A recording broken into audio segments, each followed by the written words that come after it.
नमस्कार मित्रांनो, अभ्यास मित्र परिवारामध्ये तुम्हा सर्वांचं स्वागत आहे। मित्रांनो, आपण डेली करंट अफेअर्सची सीरीज बघत आहोत आणि आजच्या सीरीज मधलं हे 25 जून रोजीचं करंट अफेअर्सचं सेशन। बघा मित्रांनो, लेक्चर सुरू करण्यापूर्वी जर तुम्ही लेक्चरला लाईक केलं नसेल तर पहिले लाईक करा, चॅनलला सबस्क्राइब करून ठेवा, म्हणजे आम्हाला पण मोटिवेशन मिळतं आणि दररोजच्या दररोज तुम्ही हे लेक्चर फॉलो करत चला, म्हणजे तुमचं जे करंटशी संबंधित नॉलेज असेल ते अपडेट कंटिन्यू होत जाईल आणि रिवाइज सुद्धा होत जाईल। सुरू करूया आजचं सेशन। जून 2025 मध्ये कोणत्या देशाने इराणच्या आण्विक पायाभूत सुविधांवर एक अत्यंत गुप्त लष्करी हल्ला जो आहे ऑपरेशन मिडनाईट हॅमर सुरू केला आहे? बघा मित्रांनो, इराण आणि इस्रायलचं युद्ध सुरू आहे आणि त्यांनी सेपरेट आपले आपले ऑपरेशन जे आहे तर ते केलेलं आहे। ऑपरेशन जे काही रायझिंग लायन जे आहे ते इस्रायलने सुरू केलेलं आहे आणि ऑपरेशन ट्रू प्रॉमिस 3 जे आहे ते इराणने सुरू केलेलं आहे। मग त्यामध्ये आता अमेरिका उतरलेला आहे। अमेरिकेने काय केलं, इराणमध्ये बॉम्बिंग केलेलं आहे आणि त्या ऑपरेशनचं नाव ठेवलेलं आहे ऑपरेशन मिडनाईट हॅमर। मग आपण जर बघितलं तर ऑपरेशन मिडनाईट हॅमरसाठी अमेरिकेने आपण जर बघितलं B2 स्टेल्थ बॉम्बरचा वापर केलेला आहे। जगामध्ये असे काही मोजकेच हे स्टेल्थ बॉम्बर जे आहे ते बनवण्यात आलेले आहे। यांना डिटेक्ट करणं मुश्किल आहे, एकदम नामुमकिन आहे। आपण जर बघितलं या स्टेल्थ बॉम्बरची एका बॉम्बरची किंमत जी आहे ती $2 बिलियन म्हणजे 17,000 कोटी फक्त एका विमानाची किंमत आहे। आपण जर बघितलं तर 71,000 किलो वजन याची क्षमता जी आहे ती 12,000 किलोमीटर उडण्याची आहे। हवेतून हवेत रिफ्यूल केलं जाऊ शकतं अशा प्रकारचं हे स्टेल्थ बॉम्बर आहे। यामध्ये जर बघितलं तर तासाला हे 1,000 किलोमीटर प्रति तास वेगाने याची स्पीड आहे आणि त्याचबरोबर जर बघितलं तर यामध्ये F118GE100 टर्बोफॅन इंजिन आपल्याला बघायला मिळतं। आपण जर बघितलं तर 24 तास हवेमध्ये राहू शकतं जर आपण याला कंटिन्यू रिफ्युलिंग केली तर। आता अमेरिकेने इराणवर एक बॉम्ब टाकलेला आहे, तो आहे मित्रांनो GBU नावाचा बॉम्ब। तर GBU नावाचा बॉम्ब जो आहे तर त्याची प्राइस आहे 29 कोटी एका बॉम्बची। तर हे बॉम्ब जे आहे या बॉम्बरमध्ये असतात, ज्या बॉम्बरची किंमत 17,000 कोटी आहे आणि यामधून हे बॉम्ब जे आहे ते एखाद्या देशावर त्याचा वर्षाव केला जातो। आता हे इतकं डेंजर असू शकतं। बघा मित्रांनो, हा बॉम्बच 13,600 किलो वजनाचा हा फक्त बॉम्बच आहे। मग आपण जर बघितलं तर 20.5 फुटाची लांबी आहे। आपण जर बघितलं तर हा जो बॉम्ब आहे यामुळे इराणमध्ये कशा प्रकारे आपण जर बघितलं तर हल्ला करण्यात आलेला आहे। बघा इकडे जे आहे ते हल्ल्याच्या अगोदरचं चित्र आहे आणि इकडे हल्ला केल्यानंतरचं चित्र आहे। मग इराणमधील ही वेगवेगळी ठिकाणं तुम्ही बघू शकता ना, तान झालं, फोर्डो झालं, त्याचबरोबर जर बघितलं तर इस्फहान झालं। मग आपण जर बघितलं नॉर्मल चित्र दिसतं पण इथे खड्डा झालेला दिसतो, इथं पण नॉर्मल चित्र, इथं खड्डा झालेला दिसतो। इथल्या ज्या काही इमारती आहेत त्या पूर्ण तुम्हाला स्मशानासारख्या झालेल्या दिसतील। म्हणजे आपण जर बघितलं तर या ऑपरेशन अंतर्गत जो आहे तर तो मोठ्या प्रमाणावर इराणवर जे काही आण्विक त्यांची जे काही ॲटॉमिक फॅसिलिटी होती त्यावर हल्ला करण्यात आलेला आहे। पुढे जाऊया, महत्त्वाचे ऑपरेशन बघूया। भारताने पाकिस्तानी दहशतवादी तळावर हल्ला करण्यासाठी ऑपरेशन सिंदूर सुरू केलेलं होतं। भूकंपामुळे आपण जर बघितलं तर म्यानमारमध्ये मोठा विध्वंस झाला होता आणि म्यानमारला मदत करण्यासाठी आपण ऑपरेशन ब्रह्मा सुरू केलं होतं। सुदानमध्ये अशांतता निर्माण झाली होती, तिथून भारतीय नागरिकांना वाचवण्यासाठी आपण ऑपरेशन कावेरी सुरू केलं होतं। युक्रेनमधून भारतीय नागरिकांना परत आणण्यासाठी आपण ऑपरेशन गंगा सुरू केलं होतं। इस्रायल आणि हमासच्या युद्धादरम्यान भारतीयांना परत आणण्यासाठी इस्रायलमधून आपण ऑपरेशन अजय सुरू केलं होतं। तुर्की आणि सिरियामध्ये भूकंप आला होता तेव्हा आपण ऑपरेशन दोस्त सुरू केलं होतं। तर हे काही महत्त्वाचे ऑपरेशन तुम्हाला लक्षात ठेवायचे आहे। बघा दुसऱ्या क्रमांकाचा क्वेश्चन, जागतिक वर्षावन दिन जो आहे 2025 तर तो कधी साजरा केला जातो? तर जागतिक वर्षावन दिन जो आहे, रेन फॉरेस्ट, आपण जर बघितलं तर अमेझॉनची जी काही नदी आहे तर अमेझॉनच्या नदीच्या आजूबाजूला जे काही रेन फॉरेस्ट आहे ज्याला वर्षावन म्हटलं जाते, विषुववृत्ताच्या भागात आपल्याला ती बघायला मिळते। तिथून मोठ्या प्रमाणावर ऑक्सिजन जो आहे तो जगाला पुरवला जातो, ज्याला साध्या सोप्या भाषेत आपण अमेझॉनचे जंगल असं सुद्धा आपण त्याला म्हणतो। मग आपण जर बघितलं तर या वर्षावनाचं जे काही महत्त्व आहे, आता यांची संख्या कमी होत चाललेली कारण माणसाचा हस्तक्षेप तिथं वाढत चाललेला आहे आणि तिथं असंख्य प्राण्यांच्या आणि आपण जर बघितलं सजीवांच्या, वनस्पतींच्या प्रजाती आपल्याला तिथं बघायला मिळतात। मग आपण जर बघितलं याचं महत्त्व लोकांना पटवून देण्यासाठी 22 जून जो आहे तो जागतिक वर्षावन दिन म्हणून सेलिब्रेट केला जातो। या दिवसाचा उद्देश मी तुम्हाला सांगितलेला आहे। 2017 मध्ये पहिल्यांदा हा दिवस सेलिब्रेट करण्यात आला। थीम आहे फॉरेस्ट अँड फूड। पुढे जाऊया, तिसरा क्वेश्चन आहे, राष्ट्रपती द्रौपदी मुर्मू यांनी राष्ट्रपती तपोवन आणि राष्ट्रपती निकेतन यांचं उद्घाटन कुठे केलेलं आहे? तर राष्ट्रपती द्रौपदी मुर्मू यांनी डेहराडून उत्तराखंडमध्ये राष्ट्रपती तपोवन आणि राष्ट्रपती निकेतनचं उद्घाटन केलेलं आहे. तर राष्ट्रपती द्रौपदी मुर्मू यांचं निवासस्थान आहे डेहराडून उत्तराखंडमध्ये. तर तिथं त्यांनी राष्ट्रपती तपोवन आणि राष्ट्रपती निकेतनचे उद्घाटन केलेलं आहे. तपोवन हे सुमारे 19 एकरवर पसरलेले एक नैसर्गिक वनक्षेत्र आहे जे पर्यावरण संवर्धन आणि ध्यानधारणेसाठी विकसित केलं गेलेलं आहे. म्हणजे थोडक्यात आपण जर बघितलं तर एक गार्डन टाइप आपल्याला हे बघायला मिळतं. पुढे जाऊया. गुंतवणूक उत्सुकता निर्देशांक 2025 इन्व्हेस्टमेंट क्युरिओसिटी इंडेक्स जो आहे त्यामध्ये भारताचा क्रमांक काय? गुंतवणूक उत्सुकता. आज जर आपल्या भारतीय लोकांच्या हातात जर पैसा यायला लागला तर तुम्ही बघितलं असेल की आपल्याकडे म्हटलं तर म्युच्युअल फंडमध्ये गुंतवणूक करा, इकडे गुंतवणूक करा, सोन्यामध्ये गुंतवणूक करा आणि चर्चा चालू असतात ज्यांच्याकडे पैसे मला गुंतवणूक करायची, मग मी कुठं करू, कोणते शेअर्स विकत घेऊ. तर याला म्हणतात इन्व्हेस्टमेंट बाबतची क्युरिओसिटी. आणि इन्व्हेस्टमेंट बाबतच्या क्युरिओसिटीमध्ये भारत जो आहे तो जगामध्ये 13व्या क्रमांकावर आहे. कितव्या? 13व्या क्रमांकावर आहे. तर आपण जर बघितलं तर इन्व्हेस्टमेंट बाबत भारतामध्ये मोठ्या प्रमाणावर उत्सुकता बघायला मिळते. नागरिक गुंतवणुकीबद्दल किती जागरूक आणि किती उत्सुक आहे तर हे या निर्देशांकाच्या माध्यमातून आपल्याला समजतं. मग आपण जर बघितलं तर आपण या निर्देशांकामध्ये 13व्या क्रमांकावर आहे. हा जो डेटा आहे भारतात स्थान 13वं जे आहे तर ते कशावरून ठरलेलं आहे? तर ऑनलाईन जे लोकांनी सर्च केलेलं आहे की हाऊ टू इन्व्हेस्ट वगैरे असे जे काही टर्म आपण गुगलवर सर्च करतो, माहिती शोधतो, यूट्यूबवर बघतो, तर त्या डेटाच्या आधारे हा निर्देशांकामध्ये भारताला 13वं स्थान मिळालेलं आहे. पुढे जाऊया. 5वा क्वेश्चन. जून 2025 मध्ये pension fund regulatory and development ऑथॉरिटीचे अध्यक्ष म्हणून कुणाची नियुक्ती करण्यात आलेली आहे? मित्रांनो, मी तुम्हाला एक अर्थशास्त्राचा इथं प्रश्न विचारतो. पेन्शन फंड जे आहे तर ते भारताचं पेन्शन फंड मध्ये असणारे पैसे भारताचं महसुली उत्पन्नामध्ये येणार की भारताच्या भांडवली उत्पन्नामध्ये येणार हे तुम्हाला सांगायचं. पेन्शन फंड जो काही आपला पीएफ चे जे काही पैसे असतात प्रोव्हिडंट फंड मधले ते कोणत्या इन्कम मध्ये येणार, कोणत्या उत्पन्नाचा पार्ट असणार, महसुली उत्पन्नाचा पार्ट असणार ते की भांडवली उत्पन्नाचा? याचं उत्तर मला कमेंट बॉक्समध्ये तुमच्याकडून अपेक्षित आहे. ज्यांना उत्तर माहित नाही त्यांनी कमेंट बॉक्समध्ये ज्या विद्यार्थ्यांनी उत्तर दिलेलं आहे त्या विद्यार्थ्यांचं उत्तर नक्की एकदा बघायचं आहे. तर pension fund regulatory and development authority जे आहे PFRDA तर याचे नवीन अध्यक्ष म्हणून कुणाची नियुक्ती करण्यात आलेली आहे? तर PFRDA चे नवीन अध्यक्ष बनलेले आहे प्रोव्हिडंट फंड रेग्युलेटरी आपण जर बघितलं डेव्हलपमेंट ऑथॉरिटी असा त्याचा फुल फॉर्म आहे आणि त्याचे नवीन अध्यक्ष बनलेले आहे शिवसुब्रमण्यम रामन. बघा मित्रांनो, 20 जून 2025 मध्ये त्यांची नियुक्ती जी आहे ती 5 वर्षाच्या कालावधीसाठी प्रोव्हिडंट फंड रेग्युलेटरी डेव्हलपमेंट ऑथॉरिटीचे अध्यक्ष म्हणून करण्यात आलेली आहे. त्यांचा कार्यकाळ पद स्वीकारल्यापासून 5 वर्षे किंवा वयाची 65 वर्ष पूर्ण होईपर्यंत असेल. म्हणजे आपण जर बघितलं PFRDA चे अध्यक्षचा कालावधी किती असतो? 5 वर्ष किंवा वयाची 65 वर्ष पूर्ण होईपर्यंत असतो. हा एक ॲडिशनल पॉईंट आपल्या नॉलेजमध्ये भर टाकायची आहे.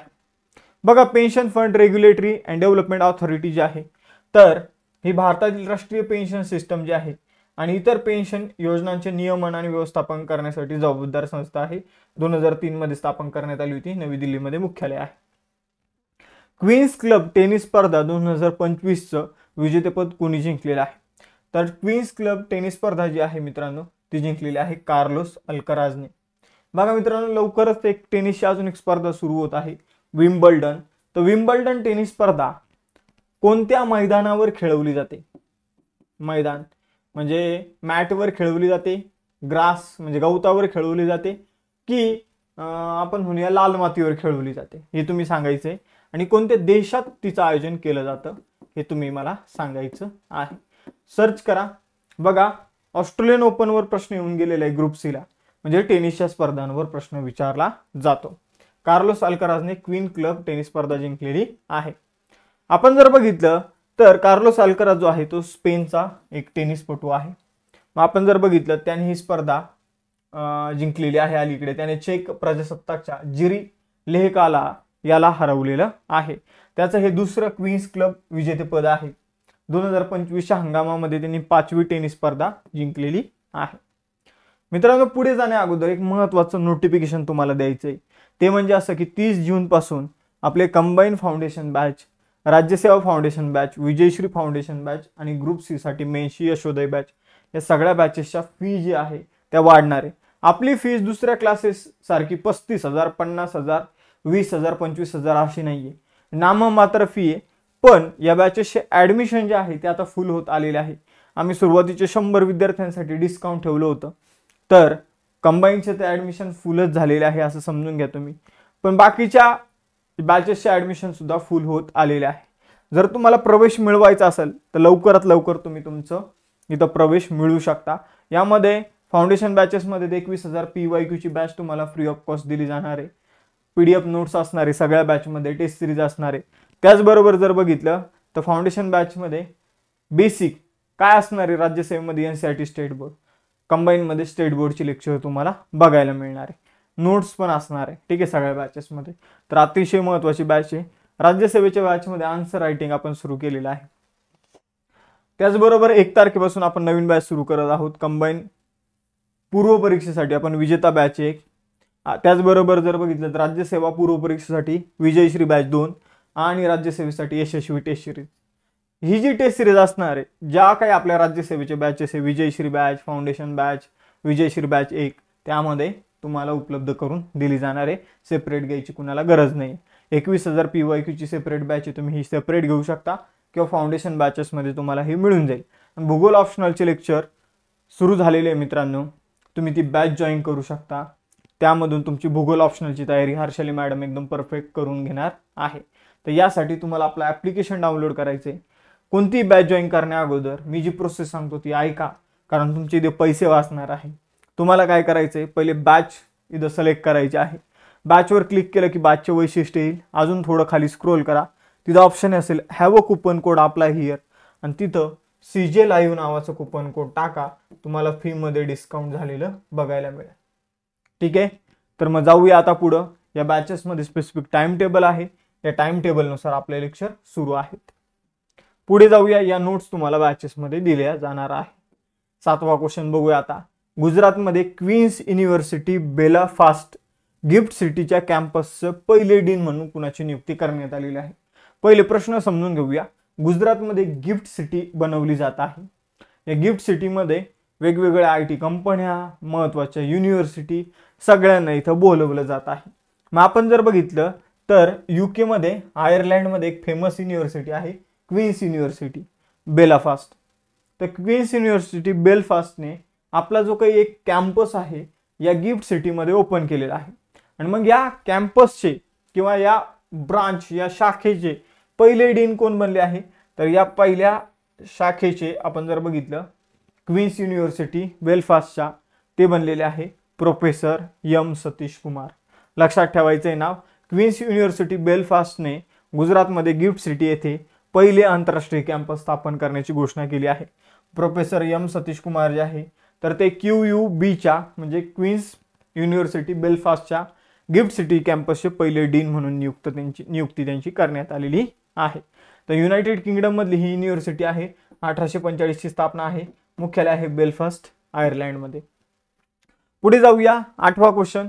23 वर्षाखालील आशियाई कुस्ती अजिंक्यपद 2025 मध्ये भारताचं स्थान काय आहे. तर आशियाई कुस्ती अजिंक्यपद स्पर्धा जी आहे 2025ची, त्यामध्ये भारताने पहिले स्थान पटकावलेलं आहे. या स्पर्धेमध्ये भारताने 6 सुवर्ण पदक आणि 1 कांस्य पदक जे आहे ते पटकावलेलं आहे. तर या एकदम चमकदार कामगिरी केलेली आहे. 1 रौप्य पदक पटकावलेलं आहे, 6 सुवर्ण पदक आहे. तर 6 गोल्ड मेडल आहे आणि 1 जे आहे ते सिल्व्हर मेडल आहे. आपण जर बघितलं तर व्हिएतनाममध्ये ह्या स्पर्धेचं आयोजन करण्यात आलं होतं. लोकेशन लक्षात ठेवा, आपल्याला प्रश्न विचारला जाऊ शकतो. पुरुषांची ही फ्री स्टाईल स्पर्धा होती. 23 वर्षाखालील मुलंच या स्पर्धेमध्ये अप्लाय करू शकत होती किंवा या स्पर्धा खेळू शकत होती. आपण जर बघितलं तर अतिशय महत्त्वाचा प्रश्न आहे. पुढे जाऊया. संयुक्त राष्ट्र सार्वजनिक सेवा दिन 2025 कधी साजरा केला जातो. तर हा तुमच्यासाठीचा दिवस आहे, तुमच्यासाठी. उद्या जाऊन तुम्ही गव्हर्नमेंट सर्वंट बनणार आहे, उद्या जाऊन तुम्ही आपण काय म्हणूया सरकारी नोकर बनणार आहे, उद्या जाऊन तुम्ही अधिकारी बनणार आहेत. अधिकाऱ्यांचा दिवस आहे जागतिक पातळीवर, तो आहे मित्रांनो 23 जून. तर संयुक्त राष्ट्र सार्वजनिक सेवा दिन जो आहे तर तो 23 जून रोजी सेलिब्रेट केला जातो. आपण जर बघितलं तर या दिवसाचं महत्त्व आहे सार्वजनिक सेवेचे महत्त्व अधोरेखित करणे आणि सार्वजनिक हितासाठी उत्कृष्ट सेवा देणाऱ्या कर्मचाऱ्यांचा आणि संस्थांचा सन्मान करणे. थीम आहे 5 years to 2030 accelerating public services delivery for a sustainable future. पुढे जाऊया. 10वा प्रश्न अतिशय महत्त्वाचा प्रश्न आहे बघा. कोणत्या राज्य सरकारने पर्यावरणाच्या संरक्षणासाठी माझी वसुंधरा 6.0 मोहीम सुरू करण्याची घोषणा केली आहे? तर महाराष्ट्र सरकारने माझी वसुंधरा अभियान जे आहे ते 6वं 6.0 अभियान जे आहे असंच आपल्याला म्हणावं लागेल, तर हे अभियान सुरू करण्याचा निर्णय घेतलेला आहे. 1 एप्रिल 2025 ते 31 मार्च 2026 या कालावधीमध्ये 28,317 स्थानिक स्वराज्य संस्थांमध्ये माझी वसुंधरा अभियान 6.0 सुरू केलं जाणार आहे. या मोहिमेचा उद्देश पर्यावरण संवर्धन करणं आणि त्याविषयक प्रयत्न बळकट करणं हा आहे. या अभियानांतर्गत काय केलं जाणार आहे, तर स्थानिक स्वराज्य संस्थांनी पृथ्वीशी संबंधित, वायूशी संबंधित, म्हणजे वायू म्हणजे आपलं जे काही आजूबाजूला जी हवा आहे, जल पाण्याशी संबंधित, अग्नी जे काही आपला काय म्हणूया अग्नी, जाळ, आग, आगीशी संबंधित, आकाशी संबंधित जे काही कार्य केलेलं आहे, म्हणजे पाण्याशी संबंधित, पाणी स्वच्छ केलं, पाणी अडवलं, लोकांना पाणी उपलब्ध करून दिलं, वायू जे काही प्रदूषण होतं ते टाळलं, तर अशा स्थानिक स्वराज्य संस्थेने केलेल्या कामं चेक केले जाणार आणि त्यावर त्यांचं मूल्यांकन केलं जाणार आणि त्यांना गुण दिले जाणार आहे. तर अशा प्रकारचे आहे माझी वसुंधरा अभियान 6.0. पुढे जाऊया. आंतरराष्ट्रीय ऑलिम्पिक दिन जो आहे तर तो कधी सेलिब्रेट केला जातो? 2025 मध्ये कधी साजरा करण्यात आला? तर 23 जूनलाच तो सेलिब्रेट करण्यात आलेला आहे. कारण 23 जून 1894 ला पॅरिसमध्ये ऑलिम्पिक सुरू झालं होतं. पुढे जाऊया. 12वा क्वेश्चन. कोणत्या बँकेने रक्षक प्लस योजना सुरू केली आहे आणि या योजनेअंतर्गत 26 शहीदांच्या कुटुंबांना 17.02 कोटी रुपयांची रक्कम वितरित केली आहे? तर पंजाब नॅशनल बँक जी आहे मित्रांनो, भारतीयांनी स्थापन केलेली पहिली बँक आहे पंजाब नॅशनल बँक, लक्षात असू द्या. मग आपण जर बघितलं तर पंजाब नॅशनल बँकेने रक्षक प्लस योजनेअंतर्गत 26 शहीदांच्या कुटुंबांना 17.02 कोटी 17 कोटी 2 लाख रुपयाची मदत केलेली आहे.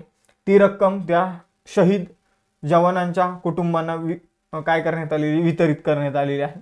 या कुटुंबांना संकटाच्या वेळी बळ मिळावे यासाठी ही योजना या योजनेअंतर्गत ही मदत करण्यात आलेली आहे. आजच्या लेक्चरचे टेस्ट क्वेश्चन तुमच्यासाठी आहे. वसुंधरा योजना कितवी आहे, म्हणजे वसुंधरा योजनेचं व्हर्जन जे आहे ते काय हे तुम्ही मला सांगायचं आहे. गुंतवणूक उत्सुकता निर्देशांक 2025 यामधलं स्थान मी तुम्हाला नाही विचारत.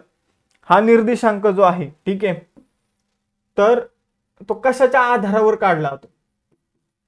कशाच्या आधारावर काढला जातो म्हणजे गुंतवणूक उत्सुकता निर्देशांक जो आहे, तर आपण जर बघितलं तर हा निर्देशांक का काढला जातो किंवा कशाचा आधार काय, तर हे तुम्ही मला थोडं स्पष्ट करा आणि यामध्ये भारतातलं स्थान सांगा.